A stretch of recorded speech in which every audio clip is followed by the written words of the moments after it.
Totalement. C'est-à-dire qu'aujourd'hui, la géopolitique a pris le pas sur les rapports entre les peuples. Et c'est ça le problème de fond.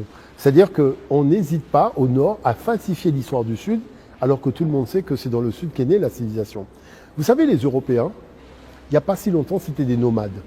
Les Arabes, c'était des nomades. Les Juifs, c'était des nomades. Les nomades ne construisent pas de villes. C'est pour cette raison que l'Europe, c'était une femme africaine. Et les villes existaient avant l'arrivée des Occidentaux en Europe. Son frère Cadmos, c'est lui qui a apporté l'écriture aux Noirs qui vivaient en Europe. Les Européens sont arrivés après. Quand vous prenez par exemple la Rome antique, mais savez-vous que des Noirs vivaient en Italie avant l'arrivée des Caucasiens? C'est eux qui ont inventé l'Empire romain, la première cité de Rome a été fondée par ces gens. C'est eux qui ont inventé le latin, c'est eux qui ont inventé la notion de cité, c'est eux qui ont inventé les monuments, c'est eux qui ont inventé le système hydraulique, les ponts, les aqueducs. Mais les aqueducs existaient déjà en Italie avant l'arrivée des Caucasiens. C'est de cela dont il s'agit. C'est-à-dire que l'Europe se sert d'une histoire qu'il invente, l'Europe invente une histoire pour se glorifier auprès des pays du Sud, sauf que quand vous allez dans une bibliothèque, vous dites, mais attends, le gars il se prend pour quelqu'un qui a tout inventé. C'est-à-dire il aurait eu un cerveau au-dessus de tous les autres cerveaux. C'est pas possible. Ce qui colle pas, c'est la dimension du nomade. Je vous prends un exemple. On vous dit que l'Afrique, comme elle est polythéiste, elle ne peut pas rentrer dans la sphère de la modernité. Mais on vous fait regarder la Grèce. Mais savez-vous que les Grecs étaient polythéistes? Donc quand les Grecs sont polythéistes et on vous dit que le logos vient des Grecs, le fait qu'il soit polythéiste, ça dérange personne. Mais quand c'est l'Africain qui parle dans son logos, on lui dit qu'il était polythéiste. À quel jeu vous jouez? Est-ce que vous comprenez l'affaire? Parce que regardez, l'Afrique a toujours été monothéiste depuis le début, regardez les textes.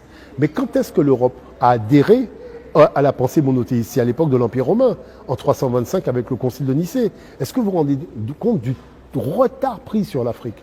Il y a un retard énorme. Bon, je vous donne un autre exemple. Aujourd'hui, tous les Noirs veulent aller au paradis. Bon, mais je tiens quand même à rappeler à tout le monde que le mot paradis est une invention du monde noir. Que lorsque vous faites des congrès mondiaux de théologie, on vous dit, celui-là disait poussière, poussière, tu reviendras à la poussière. L'autre dit, tu reviendras à la terre. L'autre dit, c'est la shéol. L'autre dit, c'est la dès. Mais l'Afrique a dit, c'est la vie éternelle. Et qu'on retourne au paradis. Ce qu'on appelle les champs de Yalou. Et comme cette idée-là était tellement puissante, il y a eu le deuxième Big Bang. Vous savez ce que c'est que le deuxième Big Bang? Le Nouveau Testament. Parce qu'on n'a jamais vu un premier Big Bang et un deuxième Big Bang. Mais le problème, c'est que l'Ancien Testament, heurté à la pensée africaine, ça a fait boudoum. Donc, résultat des courses, il a fallu écrire un deuxième texte. Sauf que ce deuxième texte, j'ai écrit un livre. Le mystère des divinités africaines transmuées en saint chrétien. Parce que tous les personnages de la Bible qu'on vous présente existaient déjà dans les temples d'Égypte. Osiré, fils de Dieu, mort et ressuscite d'entre les morts, monte à la droite de Dieu. Sa femme, Asséta Maria, a eu un fils par Immaculée Conception qui est le 25 décembre.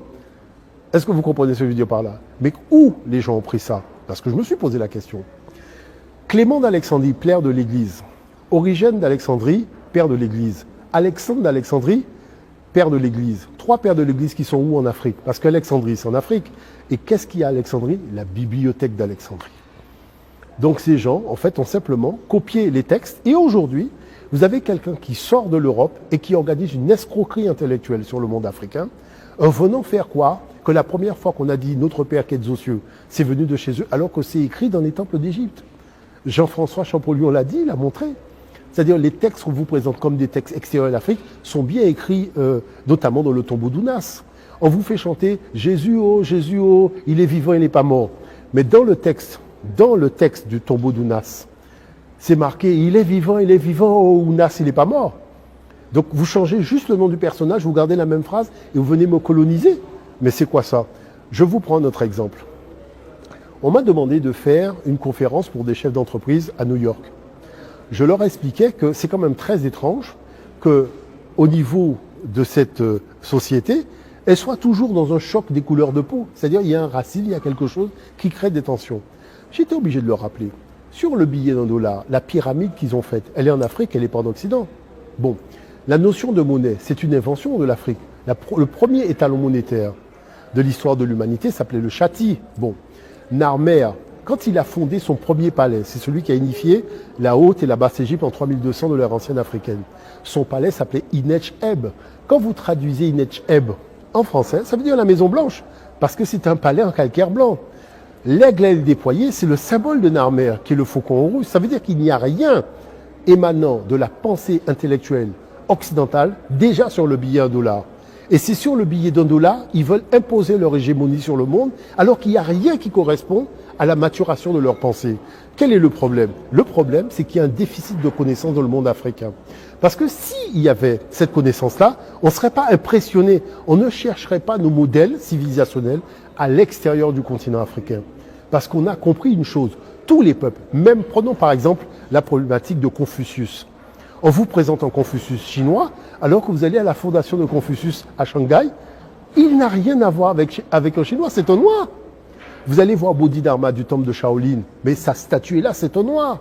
Donc comment ça se fait que vous voyez des choses que vous externalisez par rapport au nombril africain, et quand vous rentrez et vous allez regarder, mais dites aux Africains qui voyagent en Asie, d'aller dans les musées. Tous les Asiatiques que vous voyez là aujourd'hui, il n'y a pas très longtemps, leur arrière-grand-mère était noire, avec les cheveux crépus. Et c'est ce que vous voyez dans les musées. Donc, et qui a élaboré la pensée au niveau de la philosophie et de la théosophie en Asie? Ce sont leurs ancêtres noirs. Ce sont en Inde, Krishna, Vishnu, ce sont des noirs.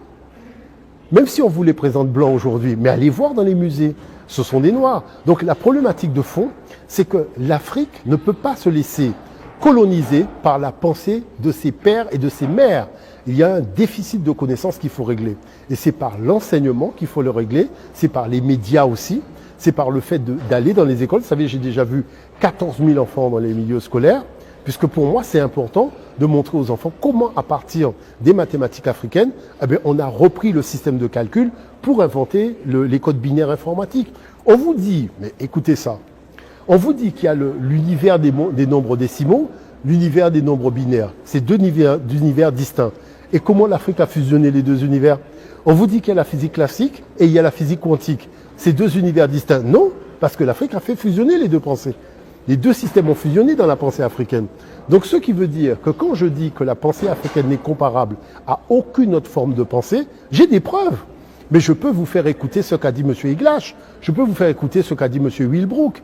M. Wilbrook, qui est un grand spécialiste des mathématiques africains, qui est belge, qui a enseigné en République démocratique du Congo. M. Guerdès, qui était du Mozambique et qui venait de la Hollande. Mais il n'a pas arrêté de le dire. Il a écrit plusieurs ouvrages là-dessus. Donc l'enjeu, c'est quoi? Il faut réadapter à l'actualité scientifique le modèle d'enseignement au Cameroun. Parce que, je vais vous dire quelque chose, on ne peut pas avoir fait tout ça et vous l'ignorez, que l'enfant l'ignore, il y a un problème. 2, lorsque un jeune fait une thèse, je vous donne un exemple. J'ai eu l'occasion de participer en tant que juré à une thèse sur l'INIAM. Le jeune africain fait une thèse sur l'INIAM. Vous prenez un jeune de Bordeaux qui fait une thèse sur l'INIAM, vous avez le même résultat. C'est-à-dire l'école standardise la connaissance et la pensée humaine. Je pose une question à ce jeune.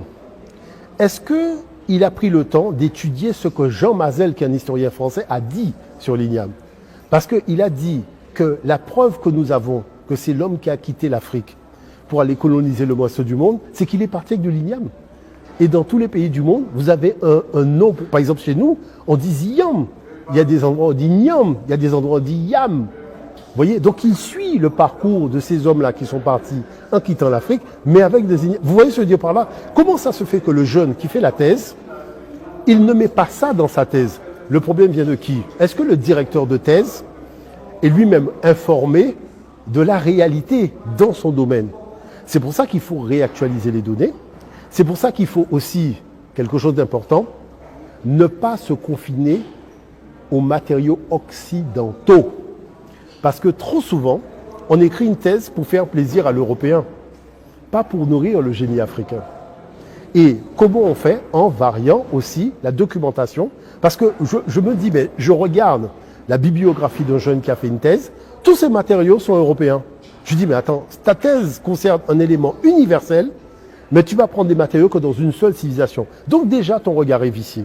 Parce que si tu allais voir en Amérique du Sud, si tu allais voir en Asie, si tu descendais dans la Caraïbe, tu verrais aussi des choses nouvelles qui peuvent enrichir ton travail de recherche. C'est ça qu'il faut faire.